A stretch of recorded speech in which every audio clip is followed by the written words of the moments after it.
Please watch this video clip before we begin with today's lesson on why should we even care to know about our brain or anything about psychology or neuroscience or why people meditate. Is there any science behind it? If yes, what? But first, let's dive in this clip.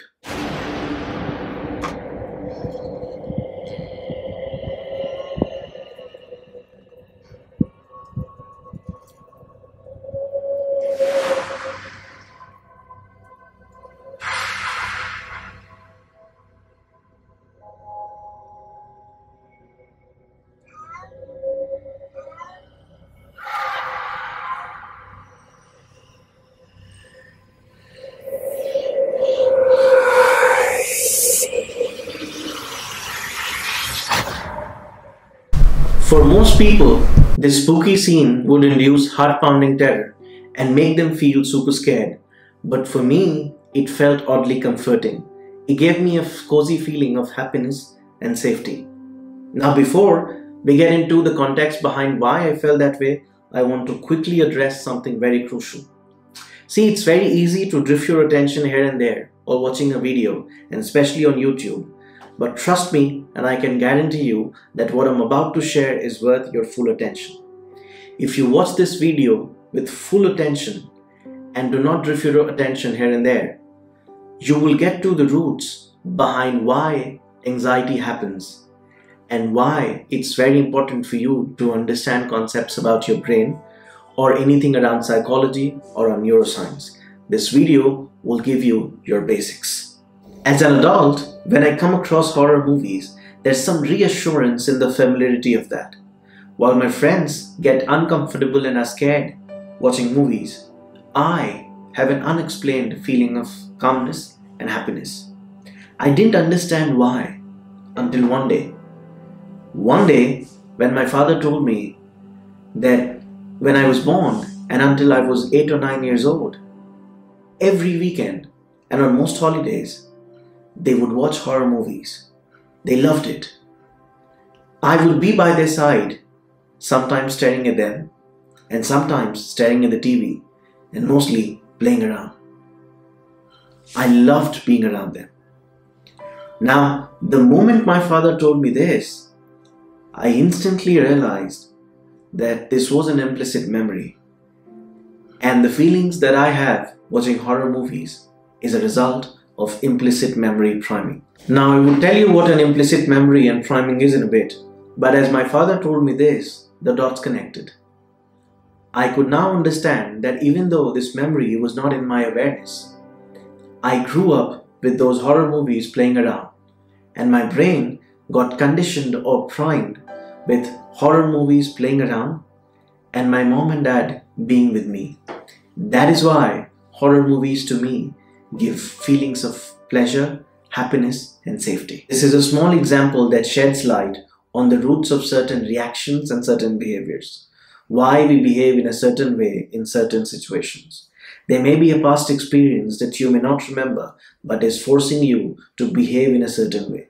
For example, you may be scared of being in an elevator because of a past experience that may be bad of being in an elevator, or may be related to something that's bad of being in a closed space that's making you behave that way inside an elevator.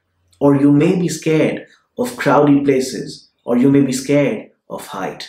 Now, to understand implicit memory, let us view our memory as different layers of color that has been painted on us over time. When we experience something for the first time, it's called encoding. When that encoding leads to changes in the way our brain cells or neurons are connected, it's called storage. Now, when this storage is within our conscious memory and we remember it, that storage is then called an explicit memory. But if that storage, that memory, is not within our conscious awareness and we may not remember it, then that is known as an implicit memory. And when that storage, that implicit memory, is reactivated by something similar about to happen, we call it retrieval. For example, if you've been bitten by a dog in your childhood, as an adult, when you're walking the street and you come across a dog that's nearby, you may get scared. unknowingly, unreasonably. That is an implicit memory retrieval. In its pure form, an implicit memory retrieval comes into our awareness without a tagging, that it's coming from an encoding that happened in the past. It feels as if it's happening for a first time, and experiencing passing a dog and being scared like that may feel weird and very frustrating. Implicit memory priming refers to a phenomena where exposure to one stimuli influences your behavior to another stimuli that may be happening at the same time and may or may not be related directly to the first stimuli. And the key thing is that you may not even remember the first stimuli that shaped your behavior to the second one. This is exactly what happened with me in my case of watching horror movies.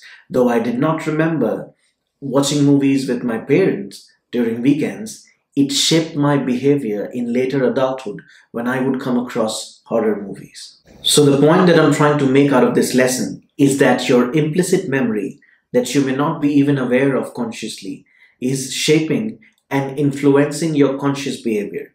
And that may feel weird.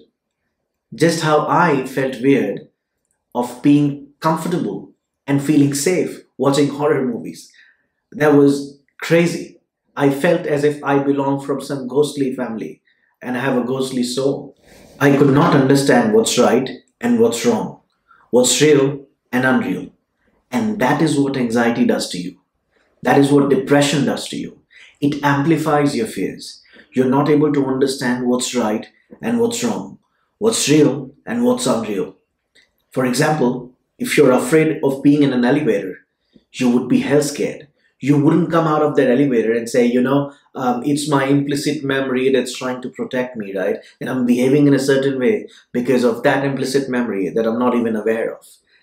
The problem is that the retrieval, the priming, happens from an unconscious memory that we do not know. And that is why we feel weak, we feel strange, and it takes a toll on our attitude, and we begin to self-doubt, and that for us is disastrous. That is why knowing about implicit memory or any mental model or psychology or investing in neuroscience is crucial for your success and for your well-being. Now that you have this knowledge, the good news is that there are a lot of ways for you to reflect on this knowledge and navigate your life's challenges, particularly when it comes to anxiety, indecision, or coming out of depression. Knowing the roots of your certain reactions and behaviors is crucial, and you can do so by meditating and mindfulness. This is particularly one of the strongest reasons people meditate. When you meditate, you develop self-awareness and self-compassion. You're more able to absorb in your own self and transform from focusing on yourself to deep concentration. There's a difference between focus and concentration. Now, I'm not going to get that deep into what's the difference. You can Google about it. That's very simple. But there are two different brain regions that take you from focus to concentration. It happens within your prefrontal cortex or the thinking brain. This part of the brain is responsible for all your higher order cognitive activities like thinking, planning, judging, calculations, etc. Now, this circle, as you see here, is one of the simplest breakdown of the prefrontal cortex you will ever see. I have divided the PFC, the prefrontal cortex, into 4 quadrants: top, bottom, both sides, and the medial. The top part is known as the dorsolateral prefrontal cortex, or dorsal. The medial part is known as your medial prefrontal cortex. The bottom part is known as your ventral prefrontal cortex, and both sides you have the lateral prefrontal cortex. Now, the dorsal is responsible for thinking and planning. Lateral on both sides focuses on the outside world. Ventral is more emotional, and the medial is focused on you. It's self-focused. Now, when you're focusing on something, you are using your dorsolateral prefrontal cortex, which involves thinking and focusing on something outside. But as your focus transforms to concentration. You go deep. You are more focused internally, and you're now using your medial and ventral prefrontal cortex. That's the science behind meditation and mindfulness. And that is why meditation can transform you from focusing to deep concentration. It helps. If you found this video helpful, hit the like button. Let me know in the comment section what troubles you and what is that one implicit memory you think can be inside you. And don't forget to subscribe and think with Razum.